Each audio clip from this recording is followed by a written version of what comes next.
Passing a kidney stone.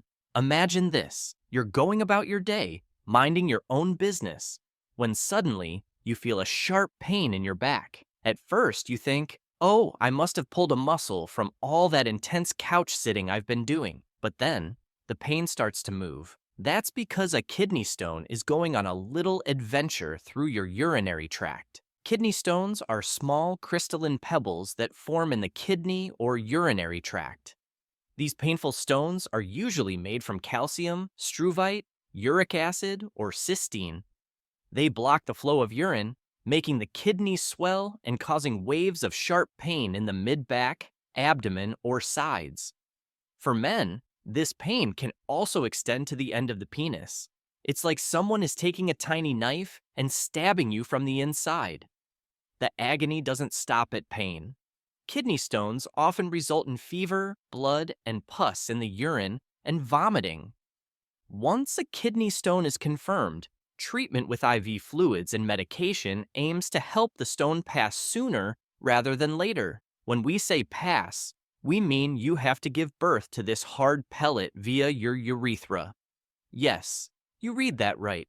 Possible causes include not drinking enough water, obesity, weight loss surgery, eating foods with too much salt or sugar, infections, and family history. The risk factors are numerous, making it a common yet dreaded experience. Cluster headaches. Imagine the worst headache you've ever had.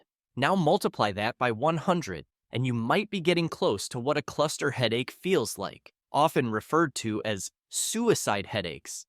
Cluster headaches are described as one of the most painful experiences a human can endure. People who suffer from cluster headaches often describe the pain as feeling like a hot poker being jabbed into their eye, or a serrated knife sawing through their skull. The pain is pinpointed yet overwhelmingly intense, typically around one eye or temple. It's described as burning, piercing, or as if the eye is being pushed out of its socket. The worst part about cluster headaches is that they come in clusters.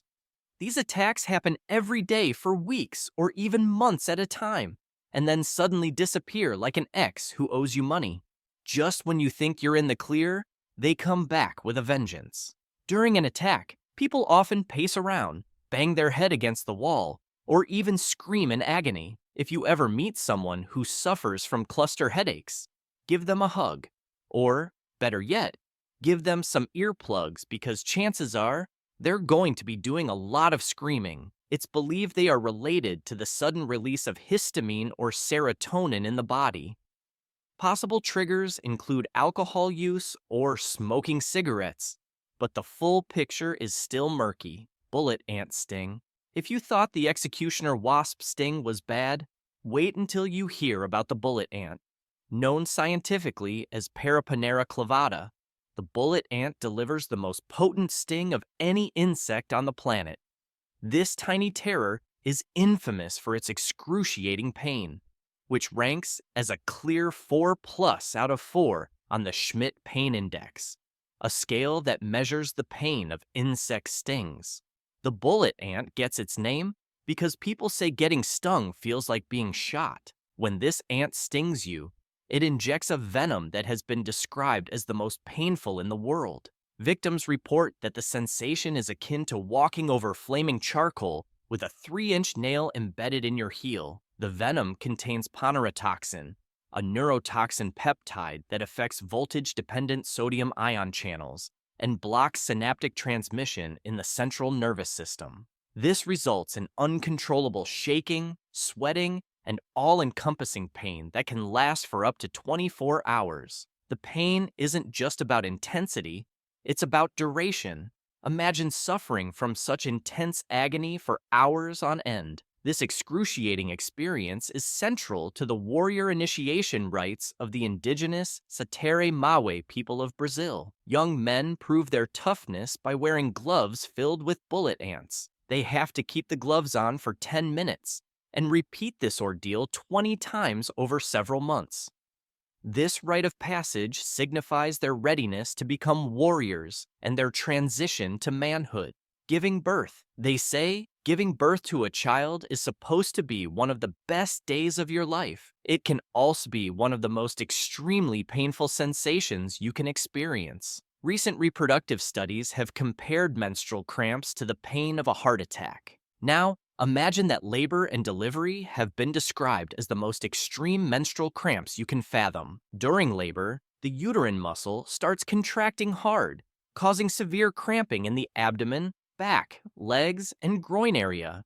Your uterus tightens up, squeezing and pulling, feeling like someone or something is twisting your insides. On average, this pain-filled process of active labor can last anywhere between 4 to 8 hours, but some go even longer. This isn't to scare anyone off from having kids one day.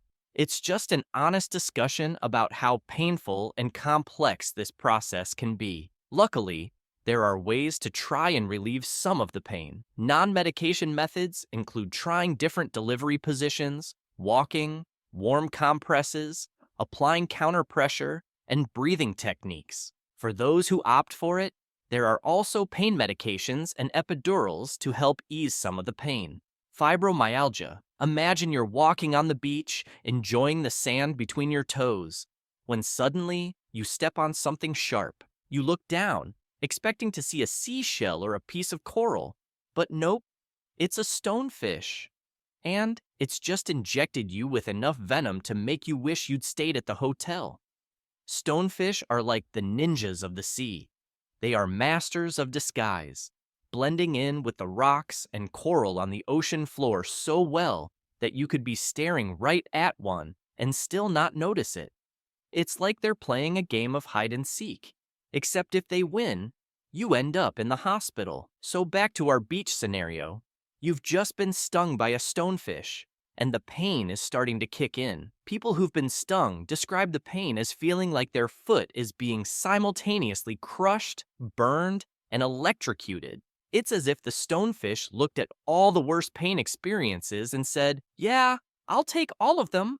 The pain is so mind-bogglingly awful that some people have even begged doctors to just chop off their leg and be done with it. I mean, who needs 2 legs anyway, right? The stonefish is like the grumpy old man of the ocean. It just wants to be left alone to blend in with its surroundings. But if you disturb it, it's going to make sure you'll never forget it. The next time you're at the beach, watch your step. That innocent-looking rock might be a stonefish in disguise, waiting to ruin your day. Corneal flash burn. Imagine spending a long day at the beach, and your body turns red like a lobster. Now, imagine that happening to your eyes. That's what a corneal flash burn feels like.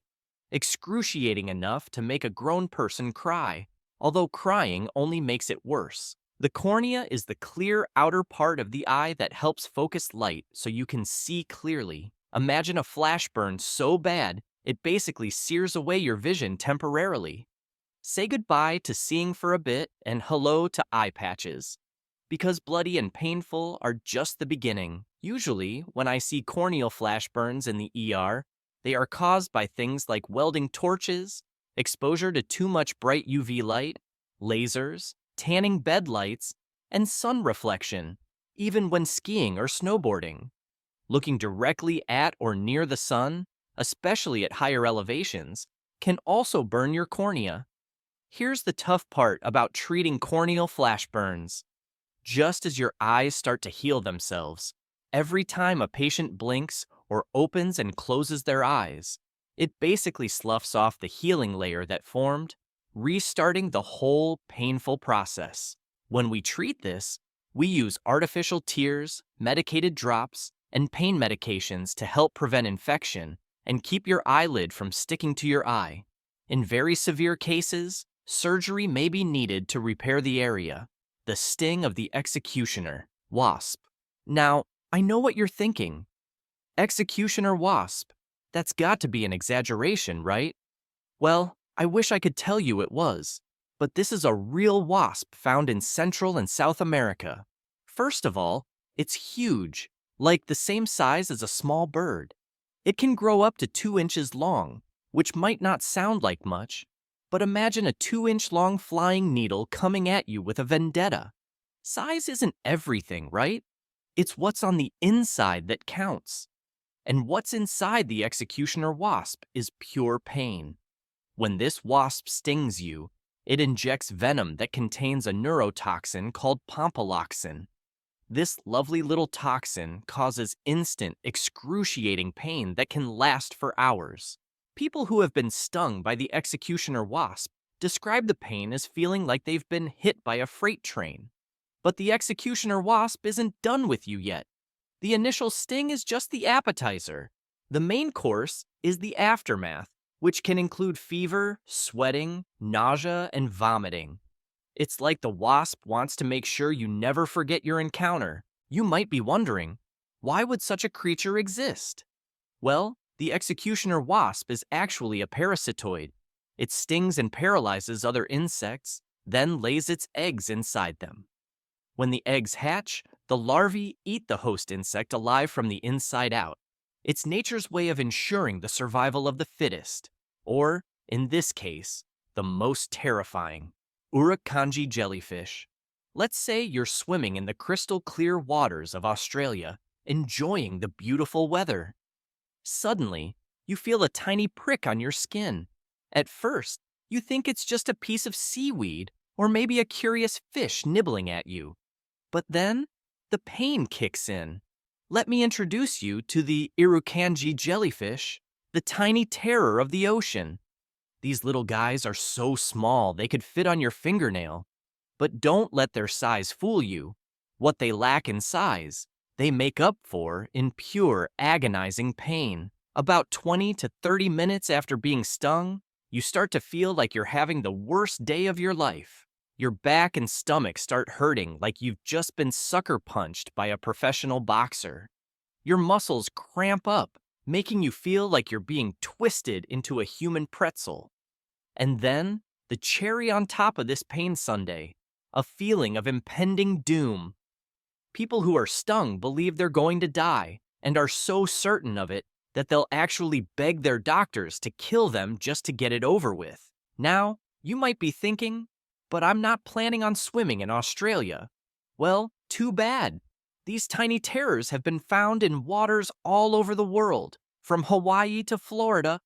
So, the next time you're planning a beach vacation, keep an eye out for these minuscule menaces.